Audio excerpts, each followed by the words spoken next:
Hello everyone, how you guys doing? Hopefully you guys are having a wonderful day. Today we are here with a Nightmare Zone points guide for old school RuneScape in my endless adventure to make as many guides as possible. Hopefully you guys enjoyed the video. If you do, make sure to leave a like. Also feel free to subscribe as I'll be releasing more Nightmare Zone guides and plenty of others, so hopefully you enjoy. So we'll start with the useful items for Nightmare Zone. The first thing is going to be the max amount of quests that you can possibly do. The more quests that you do, the more points you will get for killing bosses within Nightmare Zone. The points you get for each monster are going to be different, however they all scale depending on how many monsters are within your dreams. So the more quests you have done, the more bosses you can get, the more points you can get. In addition to that, a locator orb or a rock cake is going to be a really useful item if you're going to be going about the Dharoking method. Those can both be obtained through quests, so you can grab those. The rock cake's very attainable. The locator orb is gotten after Dragon Slayer 2, so a little harder. Next is ice gloves. A couple bosses within these dreams are going to have the ice glove requirement to them. If you don't have them, then your weapon will be taken off of your person. And on top of that, a 26k entry fee for every single dream that you enter into. We'll be doing a hard customizable rumble, so 26k will be required. Not all that pricey, so very affordable. Then along with that, 70s in your combats is going to be very helpful and can be required if you're using Dharok. You'll need 70 defense, so that's the only other thing I would recommend. Beyond that, as far as the hourly rates, you can get up to 130k in your melees if you have maxed out melees and maxed out gear, and for the points per hour it can range anywhere between 1 mil and 2 mil depending on your luck and your stats whenever you're going here. There are some monsters that offer way more points than others, so it sort of depends on how lucky you are with that. Over the long term it'll even out, but in the short term can be very random. As far as how to get to Nightmare Zone, it is located just to the northeast of Yanil. There is a minigame teleport that you can use through the grouping section of your icons. If you use that teleport, it'll take you right to the Nightmare Zone. If you can't do that for some reason, then there's also the Watchtower teleport that you could use, or you could use the Yanil house teleport to get there as well. One way or another, it should be a pretty easy way to find your way there. For the gear setups, I have 3 different options here. There's a Dharok setup on the left-hand side, a prayer setup in the middle, and a range setup on the right-hand side.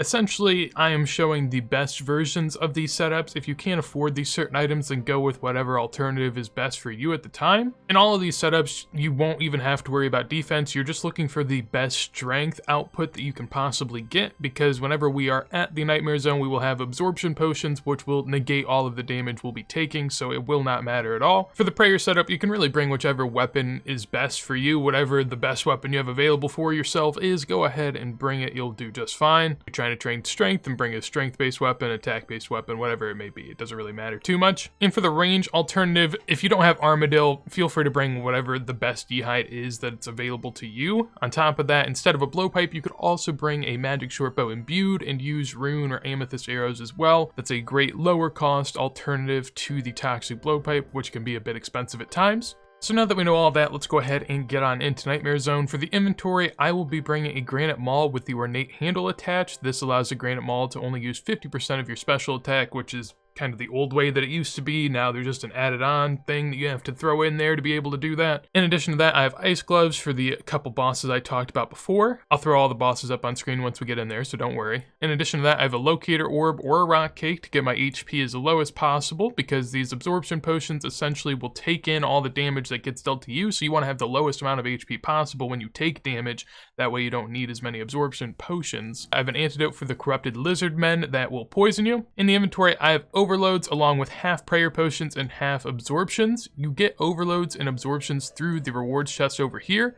This is also where you can buy rewards. If you're looking to buy anything, the only thing really worth buying in this section would be the herb boxes and also scrolls of redirection. These have random herbs in it that's going to give you the best GP per point, and these scrolls of redirection allow you to teleport to miscellaneous player-owned house locations, which is also very good to use them on a house teleport, and that's how you get to those random spots without having to move your house every single time. There's also an upgrade section up here, which if you have a ring or whatever item you're looking to imbue, it will display how much it costs. And then finally, there are the benefits section, which is where you can buy super ranging potions, super magic potions, overloads, and absorptions. I'm going to be going with overloads and absorptions, as should most, but if you're ranging, feel free to bring super ranging. You can get those potions over here at the absorption potion area, the overload potion, the magic, and the ranging spot. If this is your first time coming here and you don't have all of these things yet, then feel free to just go ahead and bring prayer potions. I'll be releasing an AFK guide that will be linked down below, so I would recommend checking out that AFK melee guide for getting your initial points. There may be some bosses in here that that actually will deal damage to you, so that's where it becomes a little tricky. But the AFK guide will have nothing but melee-based monsters, so I'll throw that out there for you. So once you're here, go ahead and talk to Dominic Onion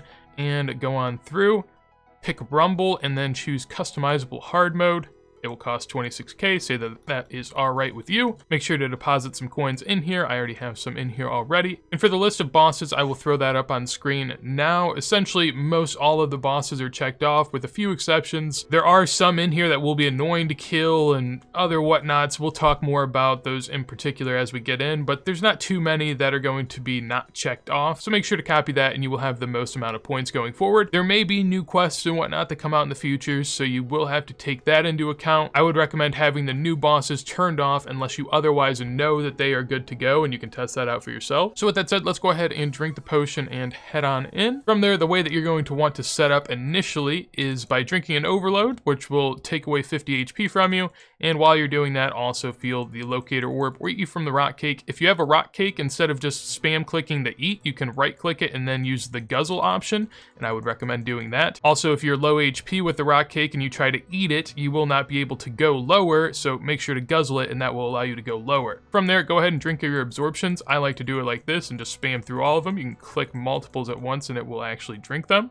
Whenever your HP is getting close to regenning, you can flick on your rapid heal if you want to reset that, or you can just feel the locator orb or eat your rock cake again. That is perfectly fine. And then from there, stand in the middle and get ready to go ham on all of the monsters that will spawn. You can throw on Piety if you're someone that's going to be using that. If you don't want to use Piety, you can just switch out all of the prayer potions for absorptions. It's really up to you on if you want to do that or not. So now that we know the basics on how to set up here, I will talk a little bit more about the particulars. So there are power-up orbs that will spawn within the Nightmare Zone in the center of the area, and you can use them at your own discretion. The best one, as far as I'm concerned, is the Power Surge. Essentially, it allows you to have unlimited special attacks. You get 20% special attack per game tick, so that's why having a Granite Maul or maybe some Dragon Claws is going to be really beneficial, because once you use this, you can just constantly use those special attacks, and that sort of rakes in a ton of XP and points for you. The next best is the Ultimate Force. This kills all of the bosses in the area. That's important because, as I'll talk about here in a second, there are certain bosses that you want to entirely avoid and try to use the Ultimate Force on if you can, because there are some bosses in here that are just way more annoying than others. Recurrent damage is along the same lines, where it's just helping you to eliminate bosses faster. This one doubles your hits essentially, with the second hit being 75% of your main hit, so it sort of just adds in another layer to your hits, which is very nice. Allows you to get the kills done much quicker. On top of that, there's also the Zapper, which basically just provides small consistent damage to all the surrounding monsters. It can max like a 7 or an 8, so it's nothing too crazy. It's not going to be as good as the other 3 power-ups that I've mentioned, but it's still worth using if you get it. As far as what you want to know about the bosses once you're in there, there's quite a lot to go through. So